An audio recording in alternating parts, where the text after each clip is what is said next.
Imaginez, lors d'un voyage en Italie, une petite église qui ne paye pas de mine se dresse devant vous. Alors vous y entrez. Vous marchez un peu, puis vous remarquez une petite entrée vers une crypte. Alors bien sûr, vous y descendez.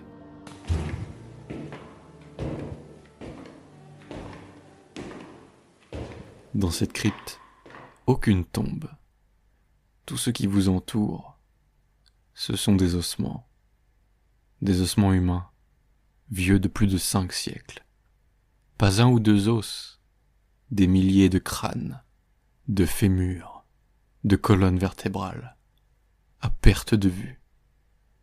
Bienvenue dans la crypte des Capucins.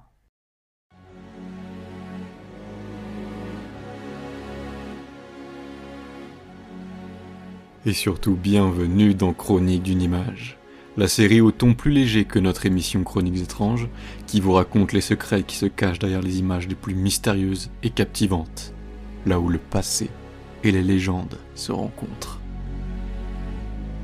Aujourd'hui, je vais vous transporter dans un lieu qui mélange art, histoire et macabre, la crypte des Capucins à Rome, que vous pouvez voir en couverture de ce podcast.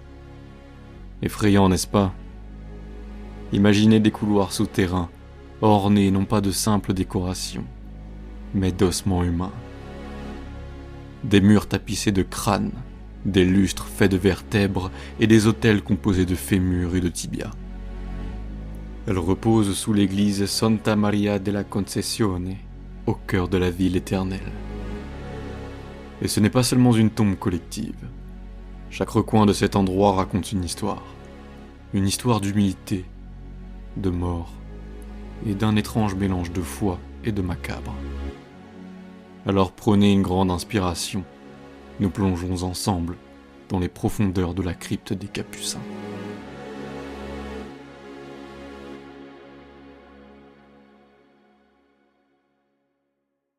Rome est une ville qui regorge de mystères. Chaque pierre, chaque ruelle cache des siècles d'histoire. Mais peu d'endroits peuvent se vanter d'un tel mélange de beauté et de morbide que la crypte des Capucins.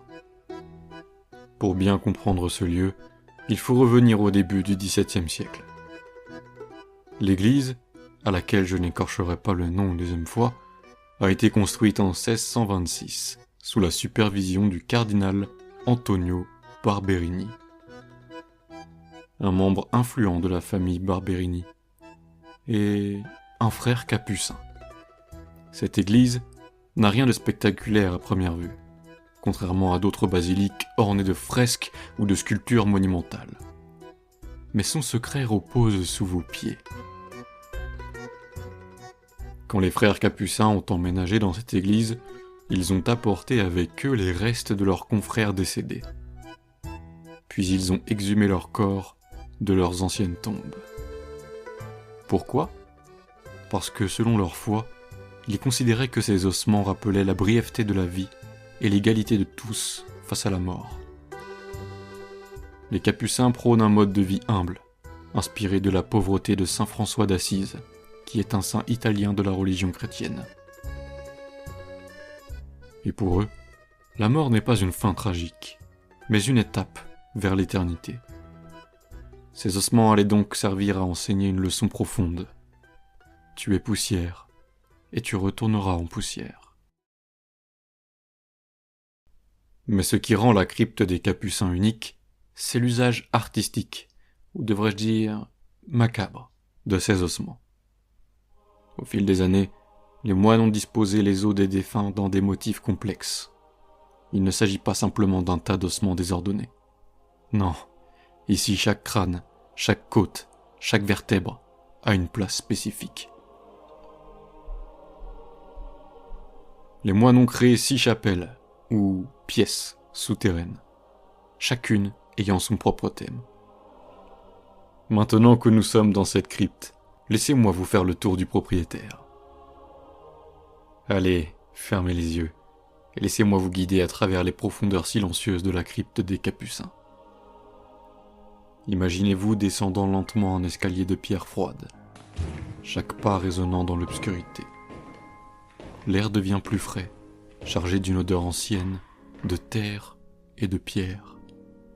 Devant vous s'ouvre un couloir d'une trentaine de mètres environ, flanqué de 6 chapelles, chacune racontant une histoire unique à travers des compositions macabres. Avant d'arriver dans la pièce, une citation sur le mur. En latin. Je ne vais pas me risquer à vous la dire dans sa version originale, mais ce qu'elle veut dire en français, c'est « Ce que vous êtes, nous l'étions. Ce que nous sommes, vous le deviendrez. » Cette phrase résume parfaitement le message des moines capucins. La vie est éphémère, et personne n'échappe à la mort. Alors vous continuez d'avancer.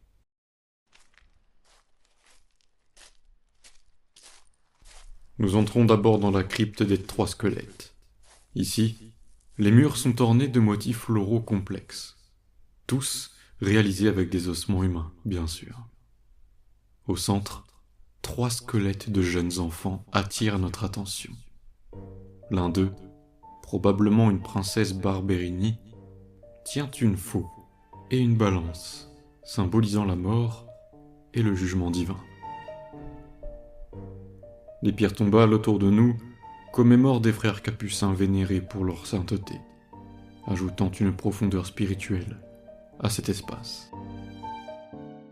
Poursuivons notre chemin vers la crypte des tibias et des fémurs.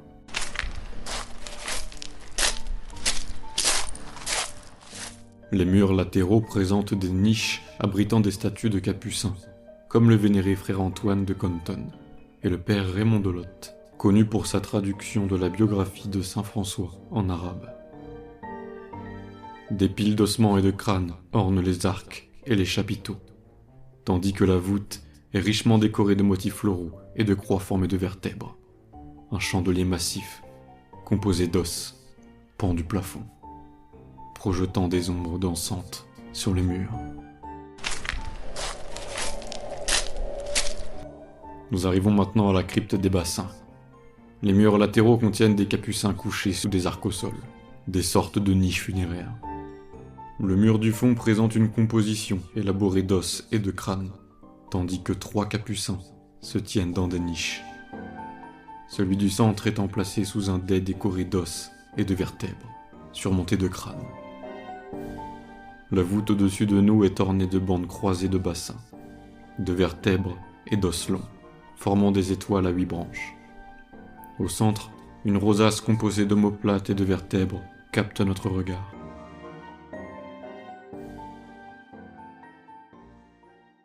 En continuant notre exploration, nous découvrons d'autres chapelles, chacune avec sa propre thématique et ses propres motifs, tous réalisés avec une précision artistique étonnante. Chaque espace est une méditation silencieuse sur la vie, la mort et la spiritualité. En ressortant de la crypte, la lumière du jour semble plus vive, l'air plus frais.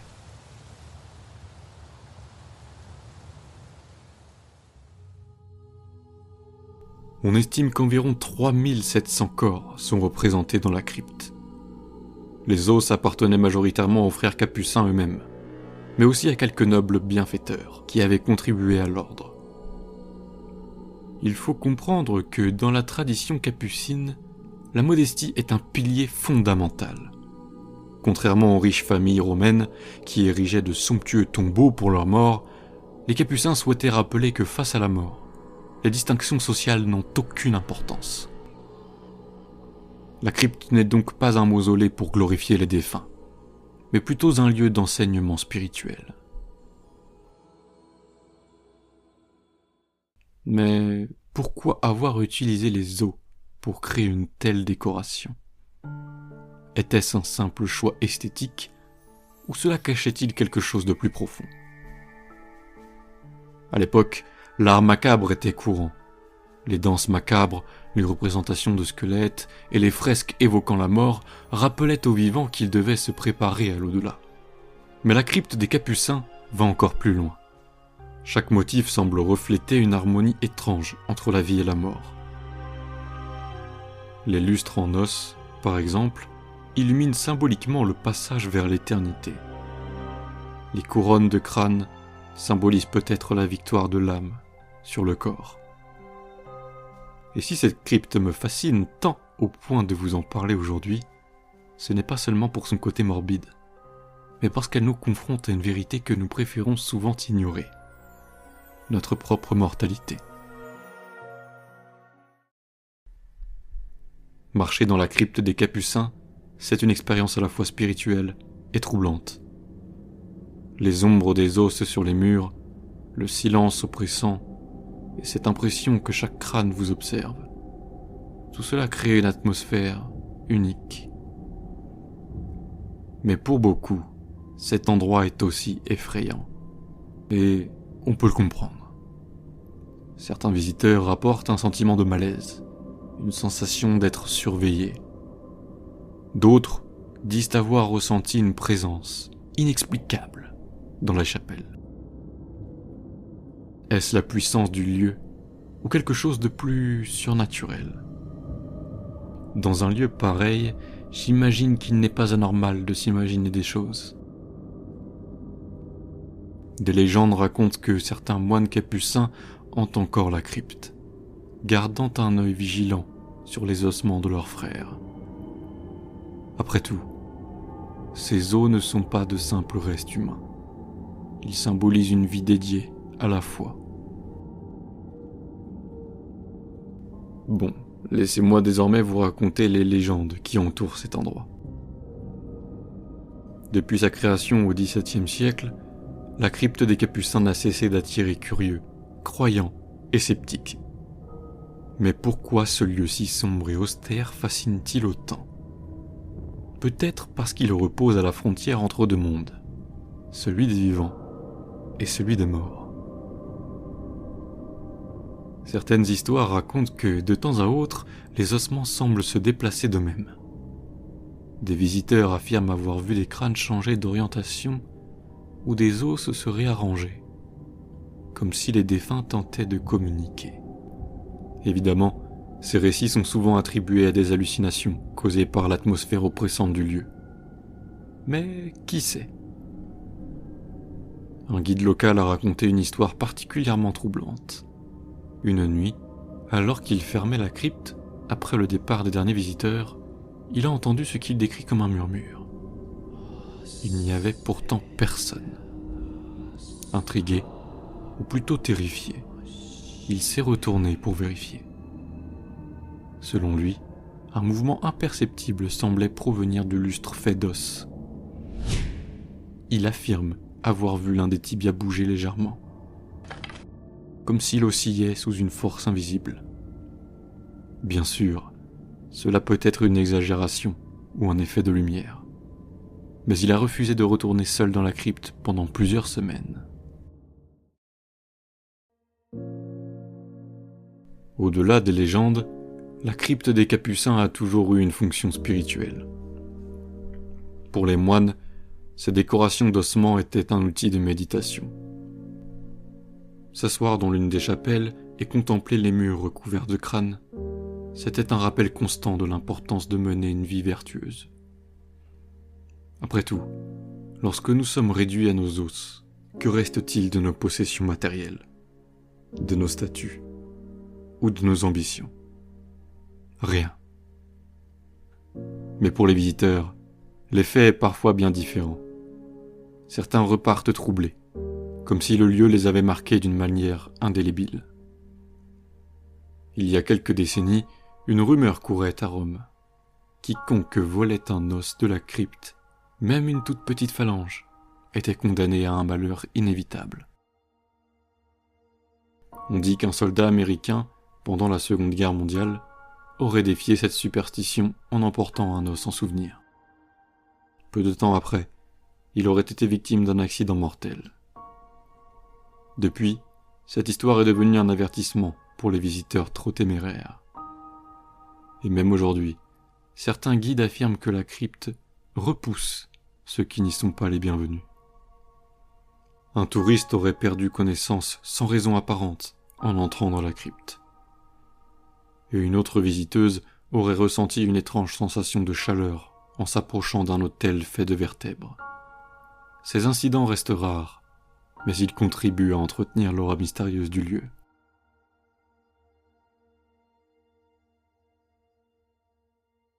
Aujourd'hui, la crypte des Capucins est ouverte au public.